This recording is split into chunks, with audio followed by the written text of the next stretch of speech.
Quando o telefone tocou naquela terça-feira de manhã, eu estava regando as samambaias da varanda. Era o hospital.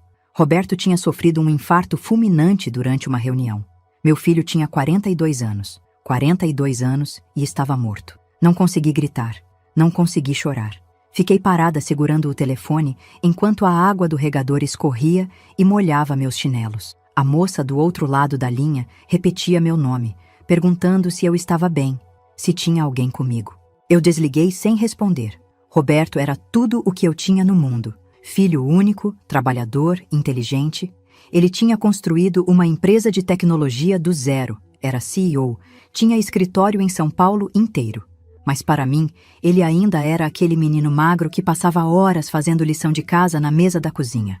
A Patrícia ligou 3 horas depois. Minha nora. Voz seca, objetiva. Já avisaram você, né, Maria? O velório vai ser amanhã às 14 horas, no Memorial do Morumbi. Vista algo discreto. Ela desligou antes que eu pudesse dizer qualquer coisa. Nenhum, como a senhora está? Nenhum, sinto muito. Nada. O velório foi exatamente como eu imaginava que seria. Frio, cheio de gente que eu não conhecia. Empresários de terno, secretárias chorando mais pela perda do emprego do que pelo Roberto em si. Patrícia estava impecável, de preto, maquiagem perfeita, recebendo pêsames como se fosse uma primeira-dama. Mas, antes de continuarmos com essa história, eu peço gentilmente que você se inscreva no canal, curta o vídeo e me diga de qual cidade você está me ouvindo. Me encantaria saber aonde está chegando as nossas histórias. Eu fiquei num canto, sentada numa cadeira de plástico. Ninguém veio falar comigo. As pessoas olhavam para Patrícia, para o caixão, para as flores caras, mas não para a mãe do morto. Quando eu me aproximei do caixão pela primeira vez, Patrícia estava logo ao lado, conversando com um homem de cabelos grisalhos. A empresa vai continuar, doutor. Roberto deixou tudo organizado. Eu vou assumir. Ela falava como se estivesse discutindo a troca de um carro, não o futuro depois que meu filho morreu. Toquei o rosto frio do Roberto. Ele parecia estar dormindo. Passei a mão no cabelo dele, igual fazia quando era criança e tinha febre. Patrícia me lançou um olhar rápido, irritado, como se eu estivesse atrapalhando algo importante. No enterro foi pior ainda. Patrícia organizou tudo sem me consultar. Escolheu o cemitério, o túmulo, as flores, o padre. Eu fiquei sabendo de tudo no dia. Quando sugeri que seria bonito colocar uma foto do Roberto criança no túmulo, ela respondeu sem nem olhar para mim. Isso não combina com a imagem que estamos passando, Maria. Imagem. Meu filho estava sendo enterrado e ela estava preocupada com imagem. As semanas seguintes foram silêncio. Patrícia não ligou, não mandou mensagem, não apareceu. Eu fiquei na minha casa, que Roberto tinha comprado para mim 7 anos atrás, tentando entender como seguir vivendo. Arrumava a casa, cozinhava, assistia televisão, mas tudo parecia vazio. Meu filho não ia mais chegar no domingo para almoçar. Não ia mais me ligar para saber se eu estava precisando de alguma coisa. 23 dias depois do enterro, um homem de camisa social bateu na minha porta. Ele tinha um envelope pardo na mão. A senhora é Maria Azevedo? Confirmei assustada. Ele me entregou o envelope. Citação judicial. A senhora está sendo processada. Minhas mãos tremeram quando abri o envelope ali mesmo, na porta. Li uma vez. Li de novo. Não estava entendendo direito. Ação de impugnação de herança. Requerente: Patrícia Azevedo.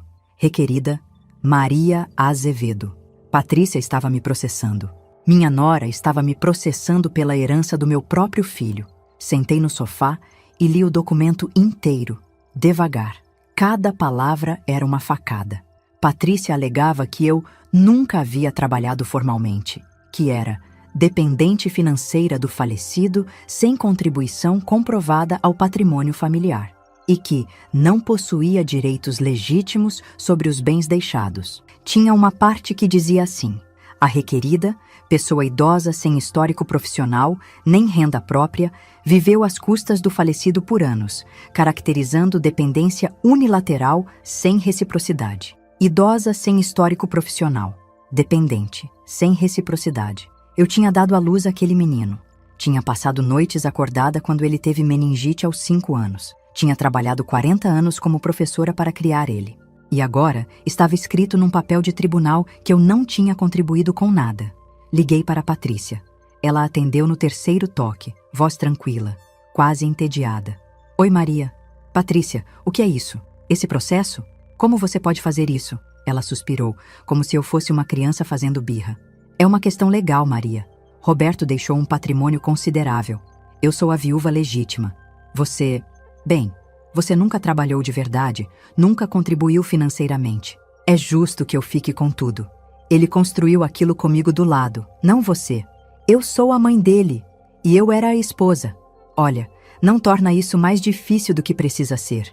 Aceita um acordo, deixa tudo comigo e você pode ficar na casa. Vou até continuar depositando uma ajuda de custo para você. R$ 1.000 por mês. É generoso considerando. R$ 1.000. Como se fosse esmola. Você não pode fazer isso, Patrícia. Roberto deixou um testamento, Roberto morreu sem testamento registrado, Maria. Você acha que eu não verifiquei? Tudo que ele deixou está em nome da empresa e da nossa conta conjunta. Você não tem direito a nada. Mas estou sendo boa. R$ 1.000 por mês e a casa. Ou você prefere arriscar perder tudo no tribunal? Desliguei na cara dela. Minhas mãos tremiam tanto que derrubei o telefone no chão. Nos dias seguintes, tentei procurar um advogado. Fui em 3 escritórios diferentes. Todos disseram a mesma coisa. Casos de herança são caros, demorados, e eu precisaria de pelo menos R$ 50.000 só para começar. Eu não tinha R$ 50.000. Não tinha nem 10. A Defensoria Pública disse que iam me ajudar, mas a advogada que me atendeu parecia cansada, sobrecarregada. Ela tinha pilhas de pastas na mesa, atendia o telefone a cada 5 minutos e mal olhou para mim. Olha, Dona Maria, vou ser honesta com a senhora. Esses casos contra viúvas são complicados. A lei favorece o cônjuge. Se não tem testamento específico protegendo a senhora, vai ser difícil. Difícil. Meu filho estava morto e minha nora estava me tirando tudo que ele tinha deixado. E era difícil. Foi a vizinha, Dona Célia, quem me contou sobre o advogado que Patrícia tinha contratado. Maria, você está sabendo quem ela levou para o seu caso? Neguei com a cabeça. Doutor Henrique Almeida. Aquele advogado famoso aparece na televisão direto. Eles dizem que ele nunca perdeu um caso de herança. Nunca. Cobra uma fortuna, mas nunca perde. Senti meu estômago revirar. Como você sabe? Meu genro trabalha no fórum. Ele viu o nome nos documentos. Disse que quando viu que era o Henrique Almeida, ficou com pena de você. Aquele homem é implacável, Maria. Naquela noite não consegui dormir. Fiquei pensando em como minha vida tinha virado do avesso em menos de um mês. Perdi meu filho. E agora ia perder tudo que ele tinha construído. Tudo que ele tinha deixado para mim. Para a mulher que passava os domingos reclamando que eu cozinhava comida velha demais, que minha casa cheirava a mofo, que eu não entendia nada de negócios. Patrícia tinha conseguido o melhor advogado de São Paulo. Um homem que nunca perdia. E eu tinha uma defensora pública que mal lembrava meu nome. Naquela semana, antes da audiência, eu não fazia nada além de ficar sentada no sofá, olhando para as paredes. A casa que Roberto tinha comprado para mim 7 anos atrás parecia maior, mais vazia. Cada cômodo guardava uma memória dele. A cozinha, onde ele sentava para tomar café quando vinha me visitar. A sala, onde ele insistiu em colocar uma televisão nova, porque a minha estava velha demais. Mas o que Patrícia e aquele advogado famoso não sabiam, o que ninguém parecia saber, era que eu não tinha passado a vida sem trabalhar, como dizia o papel do processo. Eu tinha trabalhado. Meu Deus, como eu tinha trabalhado. Comecei a dar aulas aos 19 anos. Matemática.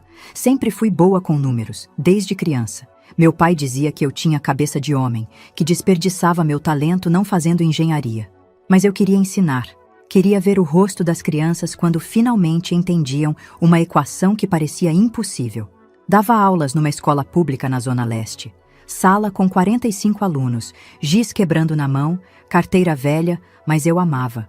Acordava às 5:30 da manhã. Pegava 2 ônibus, chegava às 7 para preparar a aula do dia. Voltava para casa às 18 horas, corrigia provas até a meia-noite. Fiz isso durante 21 anos sem parar. Conheci o pai do Roberto quando eu tinha 23. Ele era zelador na escola. Homem bonito, trabalhador, educado. Namoramos 1 ano, casamos sem festa, sem nada. Alugamos uma casa pequena perto da escola. Eu continuei dando aula. Ele continuou zelando. A gente era feliz com pouco. Roberto nasceu quando eu tinha 28 anos. Parto normal, sem complicação. Ele era um bebê lindo, gordinho, cheio de saúde. Nos primeiros meses, tudo correu bem. Eu tirei a licença maternidade, voltei a dar aula, deixava o bebê com minha mãe durante o dia. Mas quando Roberto fez 1 ano e meio, tudo mudou. Ele começou a ter febres muito altas, do nada. Levava no posto, os médicos diziam que era virose, mandavam para casa, mas as febres não paravam. Uma noite, ele teve uma convulsão. Nunca vou esquecer. O corpinho dele travado, os olhinhos revirados, eu gritando, meu marido correndo com ele no colo para o hospital. Foi meningite bacteriana. Os médicos disseram que era grave, que ele poderia morrer, que se sobrevivesse poderia ficar com sequelas sérias. Fiquei 9 dias dormindo no hospital, numa cadeira de plástico ao lado da cama dele. Meu marido ia trabalhar de dia e ficava comigo de noite. Roberto sobreviveu. Graças a Deus, sobreviveu. Mas ficou fraco, muito fraco. Os médicos disseram que ele ia precisar de acompanhamento, fisioterapia, cuidado constante nos primeiros anos. Tinha que tomar remédio de 6 em 6 horas. Não podia pegar friagem. Qualquer febre era motivo de internação. Eu pedi licença na escola. Licença sem vencimento. A diretora foi boa comigo. Disse que quando eu quisesse voltar, a vaga estava lá. Mas os meses foram passando e Roberto não melhorava o suficiente para eu deixá-lo com alguém. Minha mãe tinha morrido nesse meio tempo. Não tinha ninguém. Meu marido começou a ficar estranho. Voltava tarde do trabalho. Bebia. Reclamava que a casa estava sempre cheia de remédio, que Roberto chorava demais, que eu não prestava atenção nele. Você virou mãe e esqueceu que era esposa. Ele dizia isso, como se eu pudesse simplesmente ignorar um filho doente para cuidar do ego dele. Quando Roberto tinha 5 anos, meu marido me disse que tinha conhecido outra mulher. Disse que ia embora, que não aguentava mais aquela vida de médico e remédio, que ele tinha direito de ser feliz. Ele foi embora numa quinta-feira de manhã. Levou as roupas numa mala e nunca mais voltou. Nunca pagou pensão. Nunca ligou para saber do filho. Sumiu. Fiquei sozinha com Roberto. Um menino de 5 anos ainda frágil. Eu sem emprego, sem dinheiro. Tentei voltar para a escola, mas a vaga tinha sido preenchida. Outras escolas não queriam me contratar porque eu tinha ficado 4 anos afastada. Diziam que eu estava desatualizada. Foi quando comecei a dar aulas particulares, em casa. Matemática para alunos do ensino fundamental e médio. Coloquei um anúncio no mercadinho do bairro. Passei em algumas escolas oferecendo reforço. No começo, era um aluno aqui, outro ali. Depois começaram a vir mais. Mães traziam os filhos que estavam indo mal em matemática. Eu cobrava barato, R$ 20 a hora, às vezes 15 se a família não podia pagar. Dava aula na mesa da cozinha, com Roberto sentado no sofá fazendo o dever dele. Muitos dos meus alunos eram pobres. Filhos de empregadas domésticas, de pedreiros, de faxineiras. Gente que não tinha dinheiro nem para pagar cursinho. Eu não tinha coragem de negar. Várias vezes dei aula de graça. A mãe chegava, dizia que não ia poder pagar aquele mês. E eu respondia que não tinha problema, que a criança podia continuar vindo. Educação não pode esperar a pessoa ter dinheiro. Eu falava isso e acreditava, porque eu sabia o que era ser pobre. Sabia o que era não ter oportunidade. Roberto cresceu vendo aquilo. Ele via eu ensinar os filhos dos outros, muitas vezes de graça, muitas vezes ganhando tão pouco que mal dava para pagar a conta de luz. Mas ele via também o carinho que os alunos tinham por mim. Via os abraços, os agradecimentos, as mães chorando quando o filho passava de ano. Quando Roberto fez 18 anos, ele passou em Ciência da Computação numa faculdade particular com bolsa integral. Eu chorei tanto naquele dia. Meu menino, que quase morreu de meningite, que foi tão frágil, estava entrando na faculdade. Ele estudou, trabalhou, se formou. Arrumou emprego numa empresa de tecnologia. Ganhava bem. Começou a me dar dinheiro todo mês, mesmo eu dizendo que não precisava. Mãe, a senhora passou a vida cuidando de mim. Agora é a minha vez. Aos 27 anos, Roberto montou a própria empresa. Ele era inteligente, dedicado, visionário. A empresa cresceu rápido. Em 5 anos, ele já tinha escritório grande, funcionários, contratos com empresas enormes. Foi nessa época que ele conheceu Patrícia. Ela trabalhava no departamento financeiro de uma empresa cliente. Bonita, elegante, sempre arrumada. Roberto ficou encantado. Eles namoraram 1 ano e casaram. Desde o começo, Patrícia me tratou como se eu fosse um móvel velho na casa do Roberto. Educada na frente dele, mas fria, distante. Nas festas de fim de ano, ela me apresentava como a mãe do Roberto e logo me deixava sozinha num canto enquanto circulava entre os convidados importantes. Uma vez, no aniversário de 35 anos do Roberto, ela fez uma festa grande na casa deles. Churrasco, piscina, decoração cara. Eu fui, óbvio. Roberto fez questão. Mas quando cheguei, Patrícia olhou para minha roupa, uma blusa simples e uma calça, e suspirou. Maria, você não tem nada mais adequado para usar? Adequado. Como se eu fosse uma vergonha. Roberto brigou com ela por causa disso. Ouvi a discussão deles na cozinha. Ela é minha mãe, Patrícia. Você não fala assim com ela. Eu só disse que ela podia se arrumar melhor, Roberto. Você tem uma posição agora. As pessoas reparam nessas coisas. Posição. Para Patrícia, tudo era sobre posição, sobre imagem, sobre o que os outros iam pensar. Com o tempo, Roberto começou a insistir que eu parasse de dar aulas. Dizia que não precisava mais, que ele tinha condições de me sustentar, que eu tinha trabalhado a vida inteira e merecia descansar. Eu resisti no começo, gostava de ensinar, gostava de ver os alunos aprenderem. Mas Roberto insistiu tanto, com tanto carinho, que acabei aceitando. Parei de dar aulas quando fiz 65 anos. 46 anos depois de ter começado, contando os 21 na escola e os 25 em casa. Roberto comprou aquela casa para mim. Depositava R$3.000 na minha conta todo mês. Dizia que era o mínimo que ele podia fazer depois de tudo que eu tinha feito por ele. Mas Patrícia nunca viu daquela forma. Para ela, eu era a sogra que vivia às custas do marido dela. A sogra sem profissão, sem carreira, sem contribuição. Ela não sabia das noites que eu passei acordada ensinando crianças pobres de graça. Não sabia dos anos que eu cuidei de um filho doente sozinha, sem ajuda, sem dinheiro. Não sabia que eu deixei minha carreira, minha estabilidade, tudo, para que Roberto pudesse viver. Ou talvez ela soubesse, e simplesmente não ligasse. Na véspera da audiência, eu estava arrumando uns papéis velhos numa caixa que ficava no armário do quarto. Eram coisas antigas, documentos, fotos. No fundo da caixa, encontrei um envelope amarelado. Quando abri, vi cartas. Cartas escritas à mão, com a letra do Roberto. Eram cartas que ele tinha escrito para mim ao longo dos anos, mas nunca tinha entregado. Uma era de quando ele fez 18 anos, outra de quando se formou na faculdade. Tinha uma de quando ele abriu a empresa. Sentei na cama e li todas, chorando. Numa delas, Roberto escrevia: Mãe, hoje vi a senhora dando aula de graça para o filho da dona Josefa.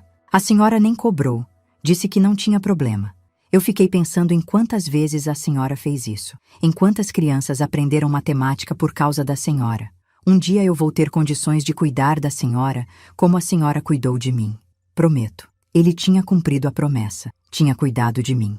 E agora a Patrícia queria apagar tudo isso, como se eu não tivesse dado nada, como se eu não tivesse sido nada. Eu peço gentilmente que você se inscreva no canal, curta o vídeo e me diga de qual cidade você está me ouvindo. Dessa forma, você me motiva a continuar contando mais relatos para você. O dia da audiência amanheceu nublado. Eu não tinha dormido direito. Fiquei a noite inteira virando de um lado para o outro, pensando no que ia acontecer, no que ia falar, em como ia me defender. A advogada da Defensoria Pública, doutora Renata, passou na minha casa às 8 horas da manhã. Ela era jovem, devia ter uns 30 anos e parecia tão cansada quanto eu me sentia. Entrou, tomou um café rápido e me explicou como a audiência ia funcionar. Olha, dona Maria, vou ser sincera com a senhora. O caso não está fácil. A Patrícia tem documentos mostrando que ela era casada com seu filho em regime de comunhão parcial de bens. Tem comprovação de que a empresa estava em nome dos dois. E tem esse advogado, o Henrique Almeida, que é muito bom no que faz. Ela falava olhando para os papéis, não para mim. Mas a senhora tem algo a favor. A casa onde mora está em seu nome. Foi doação do seu filho. Isso ninguém pode tirar. E o dinheiro que ele depositava na sua conta todo mês pode ser considerado pensão alimentícia ou reconhecimento de dependência legítima. Vamos tentar usar isso. Tentar. Tudo era tentar. Nada era certeza. Chegamos no fórum às 9h30. O prédio era enorme, cheio de gente, advogados de terno correndo de um lado para o outro, pessoas chorando nos corredores. Subimos até o segundo andar, sala 212. A porta estava fechada. Sentei num banco de madeira no corredor e esperei. Doutora Renata ficou do meu lado, mexendo no celular, respondendo mensagens. Ela estava com outras 3 pastas na bolsa, outros casos, outras pessoas precisando dela. Eu era só mais uma.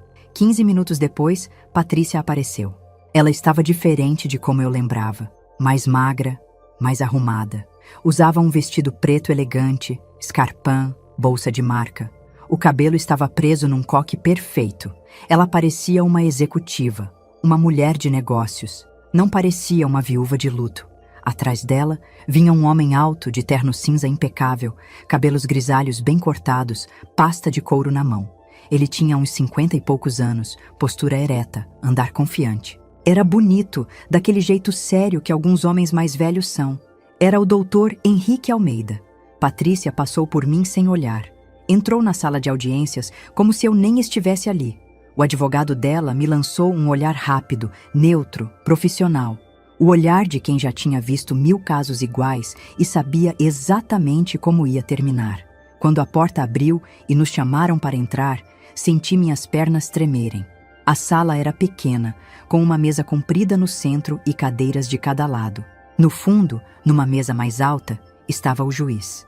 Um homem de uns 60 anos, óculos redondos, expressão cansada. Ele folheava papéis sem olhar para ninguém. Sentei de um lado da mesa com doutora Renata. Patrícia sentou do outro lado com doutor Henrique. Havia espaço entre nós, mas parecia um abismo.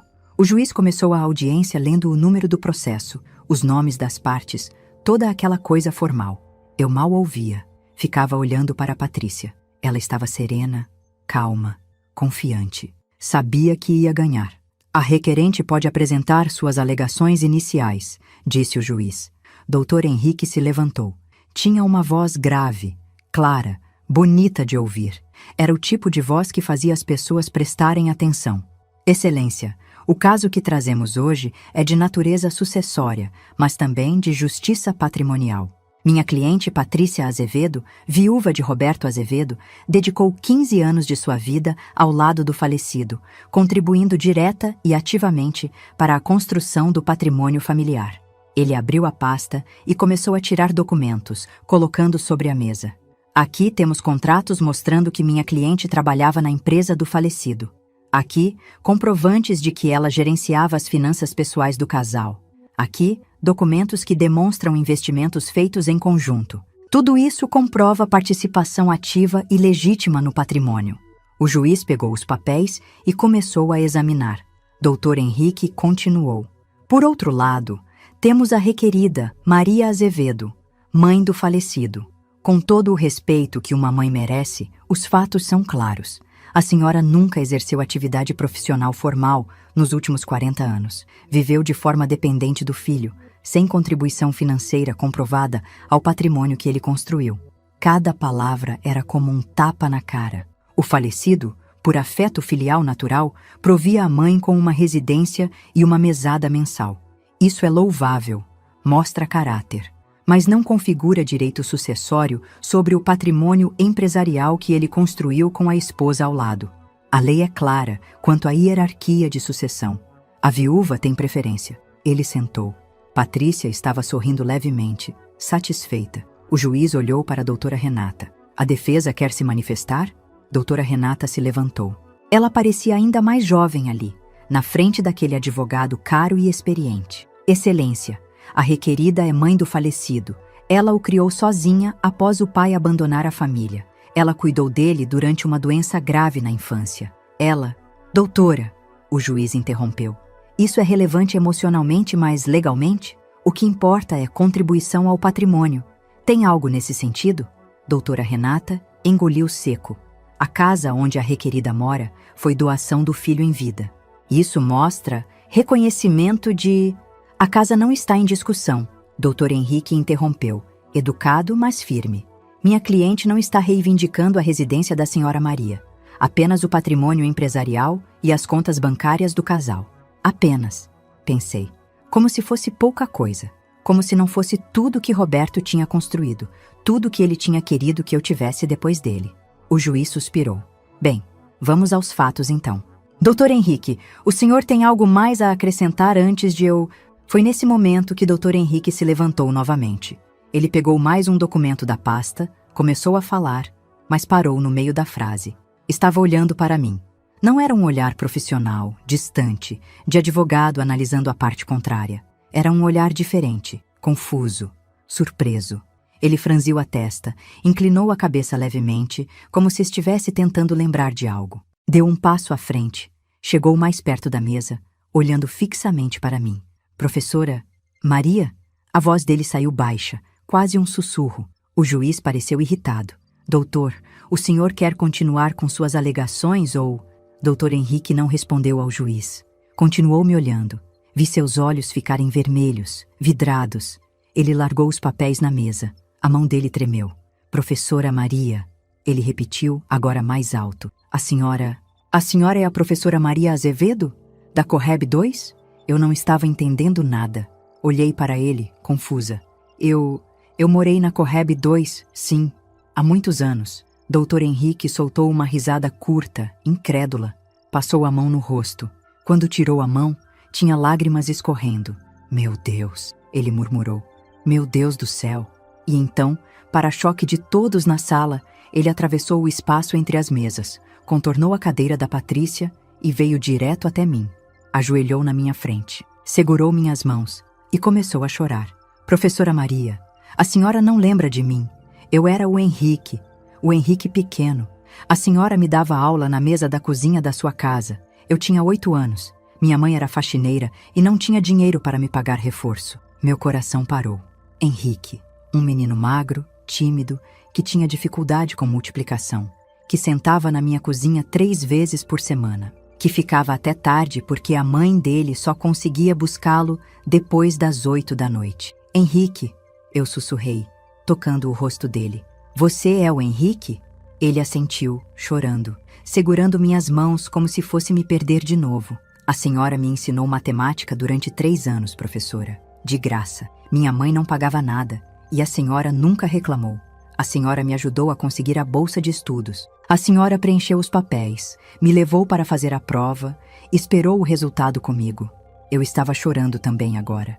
Lembrava do menino, da mãe dele, Dona Luciana, que limpava escritórios de madrugada e chegava exausta para buscar o filho.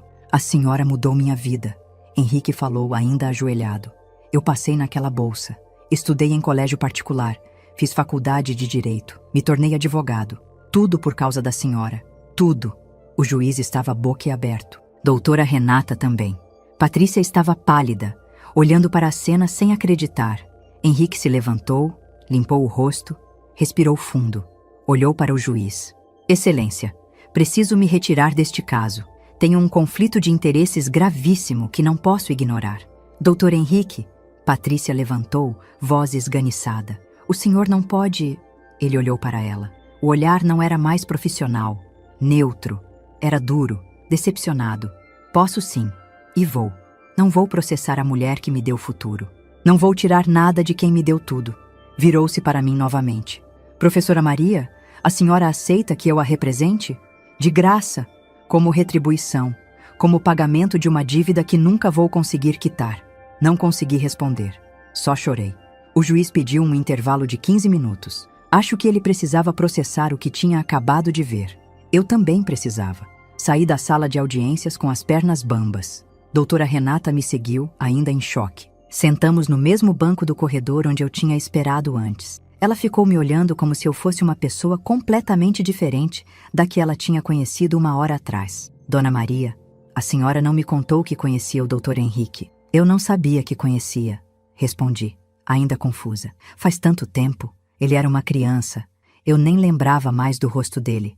Henrique tinha ficado dentro da sala, conversando com o juiz. Patrícia tinha saído furiosa, falando no celular, gesticulando, visivelmente nervosa. Ela passou por mim e me lançou um olhar de ódio puro. Quando o intervalo acabou e voltamos para a sala, Henrique já não estava sentado do lado da Patrícia. Tinha mudado de lugar. Estava sentado ao meu lado, do meu lado da mesa. Tinha tirado o paletó, afrouxado a gravata, parecia outra pessoa, parecia mais humano. O juiz voltou, sentou, ajeitou os óculos. Olhou para Henrique. Doutor, o senhor tem certeza do que está fazendo? Mudar de lado no meio de uma audiência é algo extremamente incomum. Tenho certeza, Excelência. Comuniquei formalmente à minha ex-cliente que estou me retirando do caso dela por conflito de interesses pessoal. Ela tem direito de constituir novo advogado. E, se a senhora Maria Azevedo aceitar, gostaria de representá-la. Eu assenti. Ainda estava processando tudo.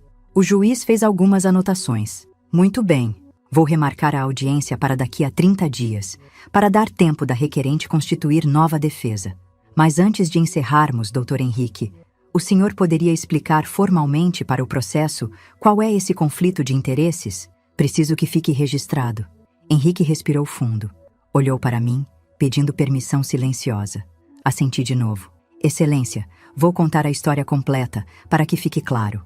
Ele se levantou, não por formalidade, mas porque parecia que precisava ficar de pé para falar. Eu nasci e cresci na Correb 2, zona leste de São Paulo. Minha mãe, Luciana, era faxineira. Meu pai tinha nos abandonado quando eu tinha 4 anos. Nunca mais o vi. Minha mãe limpava escritórios, trabalhava de madrugada, ganhava pouco. A gente morava num apartamento minúsculo de um quarto. Eu dormia num colchão na sala. Ele olhou para mim enquanto falava. Quando eu tinha 8 anos, estava repetindo a 2ª série. Não porque eu fosse burro, mas porque eu não entendia matemática. Os professores na escola tinham 40, 50 alunos por sala. Não conseguiam dar atenção individual. Eu simplesmente não conseguia acompanhar. Ia reprovar de novo. Patrícia bufou do outro lado da mesa, irritada, mas o juiz a ignorou. Estava prestando atenção na história. Minha mãe ficou desesperada. Ela perguntou na escola se tinha algum reforço gratuito. Disseram que não. Ela não tinha dinheiro para pagar professor particular. Foi quando uma vizinha, Dona Célia, falou para ela sobre a professora Maria, uma senhora que dava aula de matemática na própria casa para crianças do bairro e que às vezes nem cobrava. Henrique sorriu, olhos marejados. Minha mãe me levou na casa da professora Maria num sábado de manhã. Eu estava com vergonha, não queria ir, mas quando a professora abriu a porta, ela sorriu para mim de um jeito que ninguém nunca tinha sorrido para mim. Como se eu fosse especial, como se ela estivesse feliz de me ver. Lembrei daquele dia. Um menino magro demais, olhar triste, segurando a mão da mãe. A professora Maria perguntou quanto minha mãe podia pagar. Minha mãe disse que não tinha muito, que podia dar R$ 10 por aula, talvez 15. A professora olhou para mim e disse: não precisa pagar nada. Venha terça, quinta e sábado, às 3 da tarde, traga o caderno. O juiz tirou os óculos, limpou. Estava emocionado também. Passei 3 anos indo na casa da professora Maria. 3 anos. Ela me ensinou matemática na mesa da cozinha dela. Tinha sempre um lanche pronto para mim porque ela sabia que eu não almoçava direito. Tinha sempre paciência, mesmo quando eu demorava horas para entender uma conta simples. Henrique apontou para mim. Essa mulher não me ensinou só matemática, Excelência. Ela me ensinou que eu era capaz, que eu podia aprender, que eu tinha valor. Toda semana ela dizia: você é inteligente, Henrique. Você vai longe. E eu acreditava nela porque ninguém nunca tinha dito aquilo para mim antes. Ele limpou as lágrimas do rosto com as costas da mão. Quando eu fiz 11 anos, a professora Maria me falou sobre um processo seletivo para a Bolsa Integral num colégio particular da região. Ela disse que eu deveria tentar. Eu disse que não ia conseguir. Ela disse: vai sim. E ela preencheu os formulários para mim porque minha mãe mal sabia escrever. Ela me levou no dia da prova. Ficou esperando 3 horas no corredor para me levar de volta para casa. Ele fez uma pausa. Eu passei, Excelência. Passei em primeiro lugar. Ganhei bolsa integral.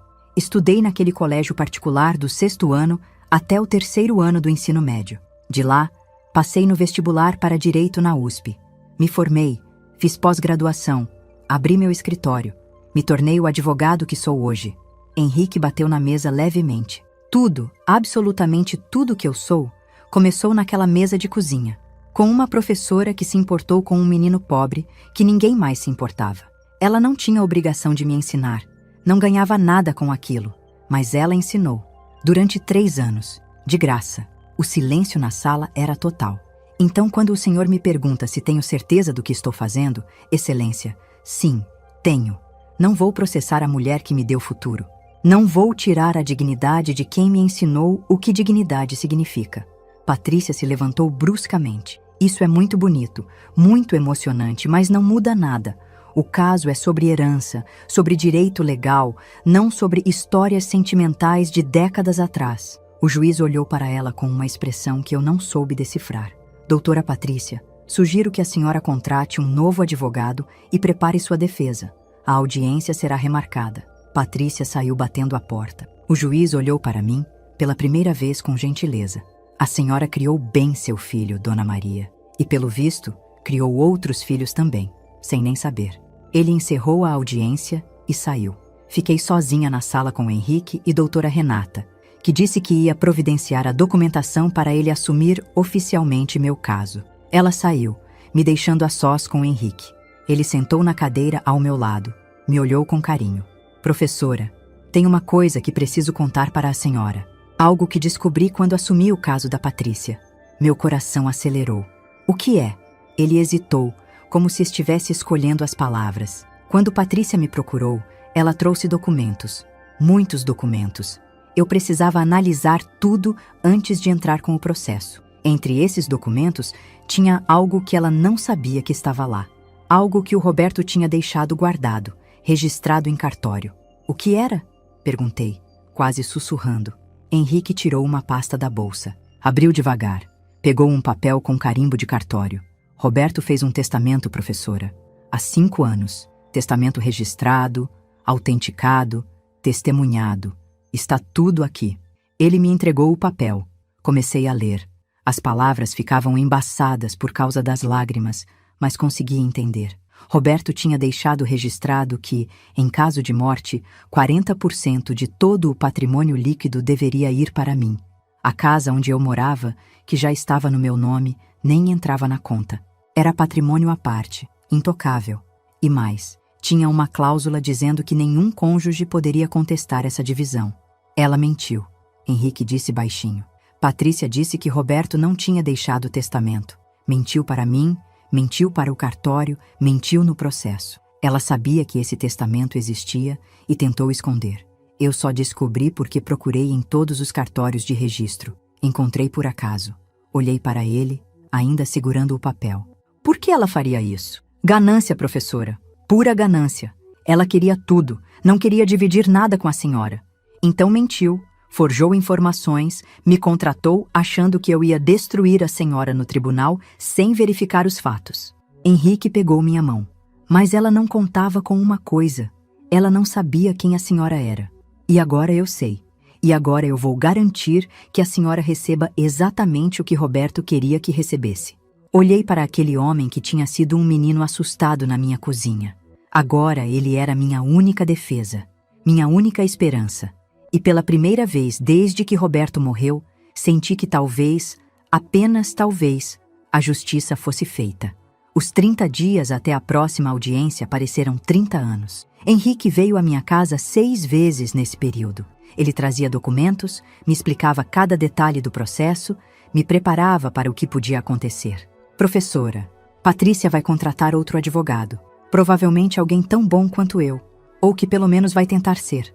Ela tem dinheiro para isso. Mas a diferença é que agora nós temos a verdade do nosso lado. Ele abria as pastas na mesa da minha cozinha, a mesma mesa onde eu tinha ensinado ele a fazer contas de multiplicação 28 anos atrás. Era estranho ver aquilo. O menino magro agora era um homem adulto, bem-sucedido, me defendendo. O testamento é claro, professora. Roberto registrou há 5 anos que a senhora deveria receber 40% de tudo. Isso está autenticado, testemunhado, carimbado, é irrevogável. Patrícia não pode fazer nada contra isso. Mas por que ela mentiu? Perguntei pela 10ª vez. Por que ela disse que não existia testamento? Henrique suspirou. Porque 40% de uma empresa que vale milhões é muito dinheiro, professora. Se ela conseguisse te tirar da jogada, ficaria com tudo. A casa que o Roberto te deu já estava no seu nome, ela não podia tocar. Mas o resto ela queria inteiro. Ele mostrou outros documentos. Eu investiguei mais. Patrícia começou a transferir dinheiro da empresa para contas pessoais 2 semanas depois da morte do Roberto. Ela estava se preparando. Sabia que se a senhora descobrisse o testamento, ela teria que dividir. Então tentou te eliminar do processo antes. Senti uma raiva que eu não sabia que tinha dentro de mim. Não era raiva pelo dinheiro. Era raiva pela falta de respeito, pela crueldade, pela forma como ela tinha pisado em cima da memória do meu filho. Tem mais uma coisa, professora, Henrique disse, hesitante. Encontrei e-mails. E-mails que Roberto mandou para o advogado dele, o Dr. Cardoso, que foi quem registrou o testamento. Nesses e-mails, Roberto expressava preocupação com Patrícia. Que tipo de preocupação? Henrique me entregou impressões dos e-mails. Comecei a ler. Dr. Cardoso, preciso garantir que minha mãe esteja protegida. Tenho receio de que minha esposa não entenda a importância que minha mãe tem na minha vida. Se algo me acontecer, quero que minha mãe receba o que é justo. Ela merece. Havia outro e-mail, de 3 anos atrás. Patrícia tem feito comentários sobre minha mãe que me incomodam. Ela acha que minha mãe é um peso. Não é. Minha mãe é a razão de eu estar onde estou. Preciso ter certeza de que ela estará bem mesmo se eu não estiver aqui para cuidar dela. Comecei a chorar lendo aquilo. Roberto sabia. Ele sabia que Patrícia não me valorizava e tinha se preocupado em me proteger mesmo depois de morto. O Dr. Cardoso vai testemunhar na próxima audiência, Henrique disse. Ele vai confirmar que Roberto estava consciente e lúcido quando fez o testamento, que não houve coação, erro, nada. Foi vontade dele, clara e documentada. A semana antes da audiência, Patrícia tentou me ligar. Deixou 7 mensagens na secretária eletrônica. Eu não atendi nenhuma. Henrique tinha me orientado a não falar com ela, mas eu ouvi as mensagens. A primeira era amigável, quase doce. Oi Maria, sou eu. Olha, acho que podemos resolver isso de um jeito mais fácil, sem precisar de tribunal, sabe? Me liga de volta. A segunda já tinha um tom diferente. Maria, é sério, você está se metendo numa situação complicada. Esse advogado que você arranjou, ele pode até ser bom, mas isso vai custar caro para você. Aceita minha proposta. 2.000 por mês e você fica na casa. É melhor para todo mundo. Na 5ª mensagem, ela estava nervosa. Você está sendo manipulada, Maria. Esse Henrique tem interesses próprios. Ele só está fazendo isso para aparecer, para se promover. Você acha que ele se importa com você? Você é só um caso para ele. Na última mensagem, ela estava furiosa. Você vai se arrepender, Maria. Vai ver. Você não sabe com quem está mexendo. Eu vou provar que você é uma aproveitadora que sempre viveu às custas do meu marido. Você vai sair dessa sem nada. Deletei todas as mensagens. No dia da segunda audiência, Patrícia chegou com um advogado novo. Um homem de uns 50 anos, terno preto, expressão séria. Ele se apresentou como o Dr. Maurício Teles. Tinha fama de ser agressivo no tribunal. A audiência começou. O juiz era o mesmo, Dr. Alves, que já conhecia o caso. Então, doutora Patrícia, a senhora constituiu nova defesa. Dr. Maurício, pode apresentar suas alegações. O advogado dela se levantou e começou a falar sobre direitos da viúva, sobre como Patrícia tinha trabalhado ao lado do Roberto, sobre contribuição ao patrimônio. Era o mesmo discurso que Henrique tinha dado na primeira audiência. Mas quando ele terminou, Henrique se levantou. E o que aconteceu depois foi diferente de tudo que eu podia imaginar. Excelência, meu ilustre colega apresentou argumentos válidos sobre direitos da viúva, mas esqueceu de mencionar um pequeno detalhe. Há um testamento registrado. Silêncio total. Henrique colocou o documento sobre a mesa do juiz. Testamento lavrado há 5 anos, registrado no 10º cartório de notas de São Paulo, com 2 testemunhas, assinatura autenticada do falecido Roberto Azevedo. Neste testamento, ele deixa expresso que 40% do patrimônio líquido deve ir para sua mãe, Maria Azevedo. A casa onde ela reside, por já estar em nome dela, não entra nessa conta. O juiz pegou o documento. Começou a ler, devagar. O advogado de Patrícia ficou vermelho. Excelência, eu não fui informado sobre... Porque sua cliente mentiu. Henrique interrompeu, firme. A requerente afirmou sob juramento que não existia testamento. Afirmou isso no processo inicial. Afirmou para mim quando me contratou, afirmou para o fórum. Mentiu. Patrícia levantou, desesperada. Isso não... Eu não sabia desse testamento. Roberto nunca me falou. Henrique virou para ela. Então, como explicamos que a senhora começou a transferir dinheiro da empresa para contas pessoais 2 semanas após a morte dele? Como explicamos que a senha do cofre onde Roberto guardava documentos importantes foi alterada 3 dias depois do enterro, usando a digital da senhora? Ele mostrou outros papéis ao juiz. Tudo isso está documentado aqui, Excelência. Transferências bancárias, registros do sistema de segurança do escritório, tudo. A requerente sabia do testamento. Tentou escondê-lo, e quando percebeu que não conseguiria, decidiu atacar a legitimidade da senhora Maria como herdeira. O juiz estava sério agora, muito sério. Doutora Patrícia, isso é grave. Falsidade ideológica é crime. Patrícia começou a gaguejar. Eu estava confusa. Acabei de perder meu marido. A senhora estava confusa, mas lúcida o suficiente para contratar o advogado mais caro da cidade e mover um processo contra sua sogra? Henrique perguntou ácido. O Dr. Cardoso, advogado de Roberto, foi chamado para depor.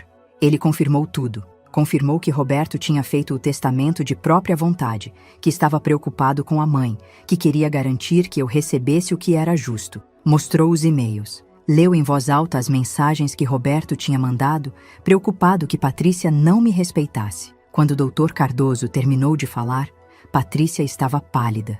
O juiz tirou os óculos, limpou devagar. Vou ser claro. Este testamento é válido, autêntico e será cumprido. A senhora Maria Azevedo tem direito a 40% do patrimônio líquido deixado por Roberto Azevedo, conforme expressa a vontade do falecido. Ele olhou para Patrícia com desaprovação. Quanto às alegações de que a requerida nunca contribuiu, francamente, isso é irrelevante diante de um testamento registrado. Mas já que a requerente insistiu nesse ponto, gostaria de dizer algo. O juiz folheou os documentos. A senhora Maria Azevedo foi professora por 21 anos. Criou seu filho sozinha, após abandono do pai. Cuidou dele durante doença grave. Deu aulas gratuitas para crianças carentes por décadas. E, ao que tudo indica, formou não apenas seu filho, mas várias outras pessoas que hoje são profissionais bem-sucedidos. Ele olhou diretamente para Patrícia. Isso é contribuição, doutora. Contribuição para a sociedade, para a família, para o mundo. O fato de não estar em folha de pagamento não torna menos válido. Bateu o martelo. Processo julgado procedente em favor da requerida. A senhora Maria Azevedo receberá 40% do patrimônio líquido conforme testamento. Além disso, determino investigação sobre possível falsidade ideológica e apropriação indébita cometidas pela requerente. Processo encaminhado ao Ministério Público. Patrícia saiu do tribunal correndo, chorando. Seu advogado correu atrás dela. Eu fiquei sentada, tremendo.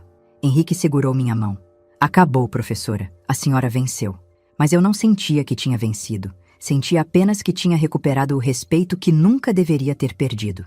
Os 3 meses seguintes foram uma confusão de papelada, assinaturas, reuniões com o contador.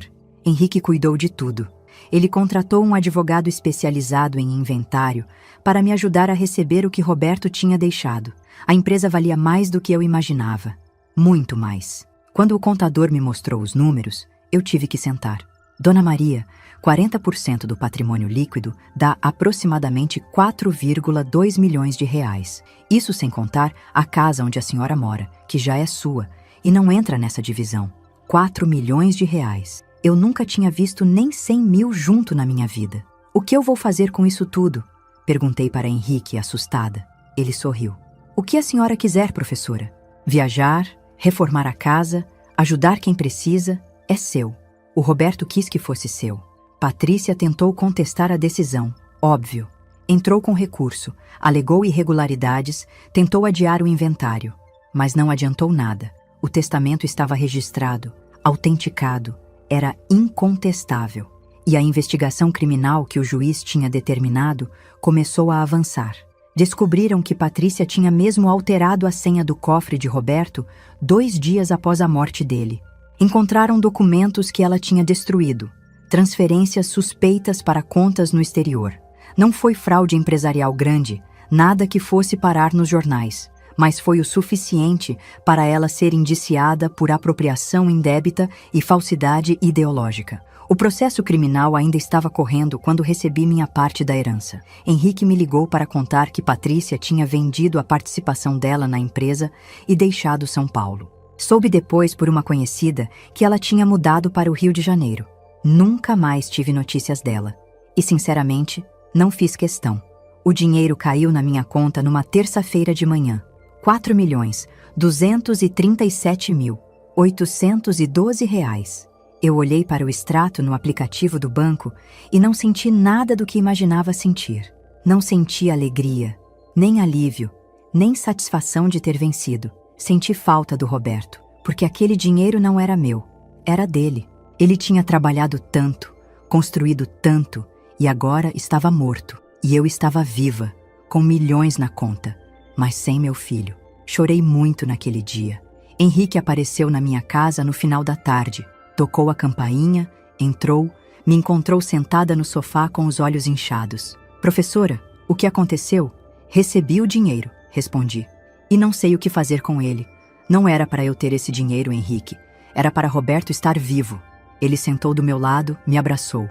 Deixou eu chorar no ombro dele, igual eu deixava ele chorar quando era criança e errava uma conta de matemática. O Roberto queria que a senhora tivesse isso, professora. Ele queria que a senhora estivesse segura, tranquila, sem precisar se preocupar com dinheiro nunca mais. Ele te amava. E essa foi a forma que ele encontrou de continuar cuidando da senhora, mesmo depois de partir. Henrique tinha razão. Eu sabia que tinha, mas ainda doía. Sabe o que eu acho que a senhora deveria fazer? Ele disse, se afastando e me olhando.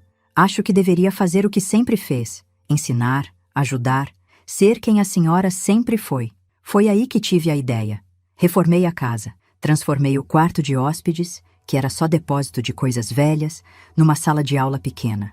Comprei uma mesa grande, cadeiras confortáveis, uma lousa branca, material escolar de qualidade. Coloquei um anúncio no Facebook e no grupo da igreja. Aulas de reforço de matemática para crianças e adolescentes. De graça. Qualquer um podia vir. A primeira semana, apareceram 3 alunos. Na segunda, já eram 8. No fim do primeiro mês, eu estava dando aula para 15 crianças em turnos diferentes. Terça e quinta de tarde, sábado de manhã. Eram filhos de empregadas domésticas, de porteiros, de faxineiras. Exatamente o tipo de criança que eu sempre tinha ensinado. Crianças que precisavam de ajuda, que não tinham dinheiro para cursinho caro, que estavam correndo risco de repetir de ano. Eu ensinava de graça, óbvio. Quando alguma mãe insistia em pagar, eu pedia para trazer um pacote de bolacha para o lanche das crianças. Só isso. Voltei a fazer o que sempre tinha feito. E pela primeira vez, desde que Roberto morreu, senti que estava viva de novo. Henrique aparecia todo domingo para almoçar. Ele trazia a esposa, Juliana, e os 2 filhos, Gabriel e Sofia. Sofia tinha 19 anos, estudava medicina. Gabriel tinha 15, estava no primeiro ano do ensino médio. Professora, esses são meus filhos, Henrique disse no primeiro domingo que eles apareceram. Eles cresceram ouvindo falar da senhora. Eu contava toda semana sobre a professora que tinha mudado minha vida. Sofia me abraçou forte. Meu pai sempre disse que se ele é alguém hoje, foi por causa da senhora. Eu cresci querendo conhecer a senhora. Gabriel era mais tímido, mas sorriu quando eu apertei a mão dele. Os domingos viraram tradição. Henrique, Juliana e as crianças vinham. A gente almoçava junto, conversava, ria. Era uma família. Não era a família que eu tinha perdido com a morte do Roberto, mas era uma família nova, construída em cima de amor e gratidão. Um dia, Gabriel me procurou no fim do almoço. Dona Maria, posso fazer uma pergunta? Claro. A senhora pode me ajudar com matemática? Estou indo mal na escola. Meu pai disse que a senhora é a melhor professora que ele conheceu.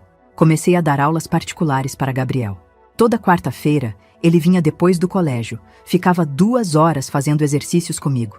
Em 3 meses, a nota dele subiu de 4 para 8. Juliana chorou quando viu o boletim. Dona Maria, não sei como agradecer.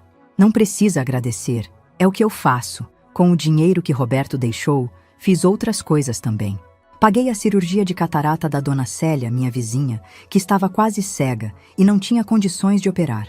Dei R$ 3.000 para a filha da dona Josefa conseguir pagar a matrícula da faculdade. Comprei material escolar para todas as crianças que frequentavam minhas aulas. Não fiz nada muito grande, nada que fosse virar notícia. Só ajudei quem estava perto, quem precisava, da forma que eu podia ajudar. E sabe o que descobri? Descobri que aquele dinheiro todo, aqueles milhões que Roberto deixou, só faziam sentido quando eu usava para continuar sendo quem eu sempre fui. Uma professora, uma mulher que se importava. 1 ano depois da sentença, Henrique me ligou. Professora, posso passar aí? Tenho uma coisa para te mostrar. Ele chegou com uma pasta velha, amarelada pelo tempo. Quando abriu, vi fotos. Fotos antigas, de crianças. Lembra deles? Ele perguntou, apontando. Eram meus ex-alunos. Crianças que eu tinha ensinado 20, 30 anos atrás. Encontrei alguns deles, professora. Quis saber o que tinha sido da vida deles. Ele foi mostrando um por um. Esse aqui é o Marcos. A senhora lembra dele? Ele é dentista hoje. Tem consultório próprio. Esse é a Amanda, enfermeira. Trabalha no Hospital das Clínicas. Essa é a Beatriz, professora também, igual a senhora. Dá aula numa escola pública na Zona Sul. Lágrimas escorreram pelo meu rosto. Eu entrei em contato com eles, professora. Contei sobre a senhora, sobre o que aconteceu. Eles mandaram mensagens. Henrique me entregou uma folha com mensagens impressas. Dona Maria foi quem me ensinou que eu era capaz de aprender. Devo minha carreira a ela. Marcos, nunca vou esquecer das tardes na casa da professora Maria. Ela acreditou em mim quando ninguém acreditava. Amanda, a professora Maria me mostrou que pobreza não é destino. É só um ponto de partida. Beatriz, eram 15 mensagens. 15 ex-alunos que lembravam de mim, que tinham se tornado pessoas bem-sucedidas, que carregavam comigo no coração. A senhora mudou muitas vidas, professora. Henrique disse, segurando minha mão. Mais do que a senhora imagina. E isso vale mais que qualquer dinheiro. Ele tinha razão. Hoje tenho 68 anos. Moro na mesma casa que Roberto me deu. Dou aulas de reforço de graça 3 vezes por semana. Tenho dinheiro no banco, mais do que vou conseguir gastar na vida. Mas o que me faz feliz não é o dinheiro. É ver uma criança finalmente entendendo uma equação. É receber o abraço de uma mãe quando o filho passa de ano. É sentar para almoçar no domingo com Henrique e a família dele. Patrícia perdeu tudo tentando tirar de mim o que ela achava que era só dinheiro. Mas não era. Era respeito. Era reconhecimento. Era o amor de um filho pela mãe que criou ele. Roberto me deixou uma herança, sim. Mas a verdadeira herança não estava nos milhões na conta do banco. Estava nas vidas que eu toquei, nos alunos que ensinei, nas pessoas que se tornaram melhores porque um dia sentaram na minha mesa de cozinha. Tem uma foto na minha sala. É do Roberto, aos 10 anos, sentado nessa mesma mesa, fazendo lição de casa. Atrás dele, borrada, estou eu, ajudando. Olho para essa foto todo dia. E todo dia agradeço por ter sido mãe dele, por ter sido professora, por ter sido exatamente quem eu sempre fui. Porque no final, a única herança que importa de verdade é a que deixamos no coração das pessoas. E essa, ninguém pode tirar. Muito obrigado de coração por você me ouvir até aqui. Quero te convidar a fazer parte da nossa família e acompanhar as próximas histórias. Inscreva-se no canal, curta o vídeo e me diga de qual cidade você está me ouvindo. Transparência sobre o conteúdo. Os vídeos apresentam narrativas 100% fictícias, criadas somente para fins de entretenimento, reflexão moral e educacional, com o objetivo de transmitir lições de vida, valores humanos e familiares. Trata-se de uma produção original da equipe humanizada. Todos os nomes, personagens, lugares, eventos e conflitos são fictícios, e qualquer semelhança com pessoas ou fatos reais é mera coincidência. O material visual consiste em dramatizações ilustrativas. Este conteúdo não constitui aconselhamento jurídico, financeiro, psicológico ou profissional. As ações mostradas fazem parte apenas da narrativa. Recursos de inteligência artificial são utilizados somente como apoio na criação de elementos visuais e sonoros. Todo o processo criativo é feito manualmente.